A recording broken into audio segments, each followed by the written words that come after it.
तातडीनं ह्या विभागीय चौकशीचा अहवाल मागण्यात येईल आणि विभागीय चौकशीचा अहवाल आल्याबरोबर जे या ठिकाणी मागणी करण्यात आली की एसीबीची चौकशी आणि निलंबन हे दोन्ही करण्यात येईल. वा चला चला चला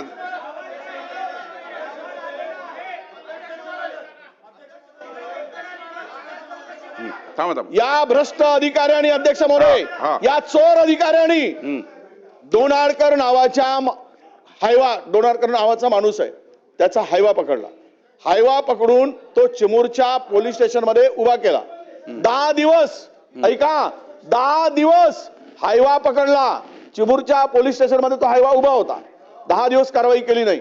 पोलीस अधीक्षकांनी जाऊन म्हणजे त्याच्यापूर्वी तोच ट्रक तिथून काढला. त्याने लेखी स्वरूपात डोनार्डकरनी दिला. मी 50,000 रुपये दिलेत म्हणून ट्रक सोडला म्हणून 50,000 रुपये हायवा लेखी स्वरूपात पोलीस अधीक्षकाकडे आहे. 50,000 रुपये दिल्याचा म्हणून आणि त्यानंतर तो हायवा सोडल्यानंतर तोच हायवा ब्रह्मपुरी पोलीस स्टेशननी गुन्हा दाखल केला. म्हणजे चिमूर पोलीस स्टेशन मधून हायवा सोडला 50,000 रुपये घेऊन 10 दिवस उभं करून कारवाई केली नाही. FIR केला नाही आणि नंतर त्याच्यावर तोच हायवा रेती भरलेला ब्रह्मपुरीमध्ये पकडला गेला बिना रॉयल्टीने आणि त्यांनी गुन्हा दाखल केला. हा गंभीर नाही अध्यक्ष महोदय. थोडी तरी आम्ही राज्यकर्ते म्हणून लाज वाटायला पाहिजे. ज्येष्ठ सदस्य आम्ही सगळे बोलतायत. एवढी पकडल्या गेल्यावर त्यावरही त्यांनी तिथे सुद्धा गडबड करायचा प्रयत्न केला. बाकीच्यावर तिथल्या पोलीस स्टेशनवर पैसे टाकायचे. मंत्री महोदय आणि म्हणून आमची मागणी आहे नाहीतर मी इथेच उपोषणाला बसतो. एवढा चोर आणि भ्रष्ट अधिकारी असताना त्याला वाचवण्याचा काय कारवाई करतायत अध्यक्ष महोदय. जो होत नाही तर आम्ही बसून राहू पण मला निलंबन या अधिकाऱ्याचं निलंबन झालं पाहिजे अध्यक्ष महोदय. कारण तो पकडला गेला आहे. गुन्हा सिद्ध झालेला आहे. पोलीस अधीक्षकाच्या चौकशीमध्ये निष्पन्न झालेला आहे. त्यामुळे आता त्याला वाचवण्याचा प्रयत्न करू नये. चला मंत्री महोदय.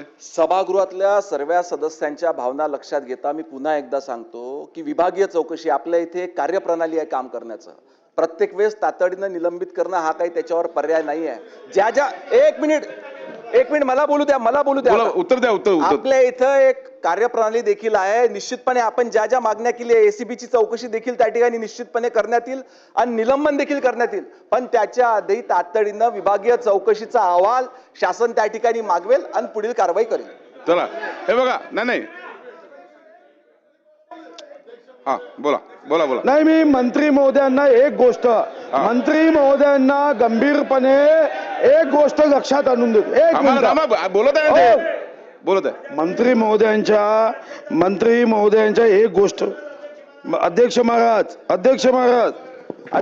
माईक सुरू करा. वडेट्टीवार साहेब मी मंत्री महोदयांच्या एक गोष्ट लक्षात आणून देतो. मी स्वतः जबाबदारीने सांगितलं की त्यांची फाईल दाबण्यात आली. आज जेव्हा लक्षवेधी आली तेव्हा ती फाईल चहल साहेबांकडे आज आली. आता तुम्ही सांगताय निलंबन न करता आम्ही चौकशी करू तर तुमच्या माहिती करता सांगतो की तो ज्या पद्धतीने तिथं डायलॉग देतोय सलीम जावेदचे की मेरा कोई कुछ बिघाड नहीं सकता. आपण निलंबन कशासाठी करतोय की चौकशीमध्ये त्यांनी हस्तक्षेप करू नये एवढाच मुद्दा आहे. निलंबन म्हणजे शिक्षा नाही. एवढी जी काही सामान्य ज्ञान आहे जनरल नॉलेज आहे ते आमच्या इकडे आहे. म्हणजे कोण बनेगा करोडपती मध्ये प्रश्न विचारला तर आम्ही सांगतो निलंबन ही शिक्षा नाही आहे म्हणून. पण आपल्याला विनंती आहे की हे सामान्य ज्ञान सरकारला आहे का की निलंबन म्हणजे शिक्षा नव्हे. निलंबन करण्याचं उद्दिष्ट जेव्हा या संदर्भातलं परिपत्रक काढलं गेलं तेव्हा कोणत्याही चौकशीवर त्याचा अनुकूल प्रतिकूल परिणाम त्यांनी करू नये म्हणून त्याचं निलंबन आहे. निलंबन म्हणजे शिक्षा कोण म्हणताय. तुम्ही आत्ता निलंबन करा त्या चौकशीवर कोणताही अनुकूल प्रतिकूल परिणाम होणार नाही. आज ती फाईल गेली इतके दिवस पडून राहिली 4-4दा गेल्यावर पडून राहिली याचा अर्थ काही तर गंभीर आहे. हा वाचवायचं असेल तर वाचवा काही अडचण नाही. वाचवायचं असेल तर वाचवा. सांगा आम्हाला वाचवायचं आहे काही अडचण नाही. पण कमीत कमी अशा पद्धतीने डिसिप्लिन पोलीस विभागाचं बिघडू देऊ नका की एसपीच्या विरोधात जाऊन. अध्यक्ष महाराज बोलू द्या ना. बोललेत ना आपण बोलू द्या ना. गंभीर विषय आहे. हो मांडला ना आपण ताबडतोब निलंबन करावं ही मंत्री महोदयांना हात जोडून आग्रही मागणी आहे. सन्माननीय मंत्री महोदय. सभागृहाचे ज्येष्ठ सदस्य सन्मान्य सुधीरभाऊ मुनगंटीवार यांना माझी विनंती आहे. आपण सभागृहाचे ज्येष्ठ सदस्य आहात. निश्चितच सरकारवर कोणाचाही दबाव नाही, कारण ह्या देशाचं नेतृत्व सन्मान्य पंतप्रधान नरेंद्रभाई मोदी करतात आणि राज्यामध्ये हा गृहविभाग सन्मान्य मुख्यमंत्री देवेंद्र फडणवीस साहेबांच्या नेतृत्वात अतिशय भक्कमपणे चांगलं काम पारदर्शक पद्धतीने या ठिकाणी करतो. कुठल्याही दोषी व्यक्तीला लपविण्याचा सरकारचा कुठलाही उद्देश त्या ठिकाणी नाही आहे, परंतु आपली जी प्रक्रिया आहे, मी आपण सांगितली आपली जी कार्यपद्धती आहे, त्या कार्यपद्धतीत विभागीय चौकशीचा अहवाल येणाऱ्या आठवड्यात मागून, ह्याच येणाऱ्या आठवड्यामध्ये मागून तात्काळ निलंबन आणि एसीबीची चौकशी आपण जे सांगितली ते करणार आहोत. चला. महाराष्ट्रातील सर्व बातम्यांचे विश्वासार्ह व्यासपीठ, सकाळच्या सर्व सोशल मीडिया प्लॅटफॉर्मला लाईक, फॉलो आणि सबस्क्राईब करा.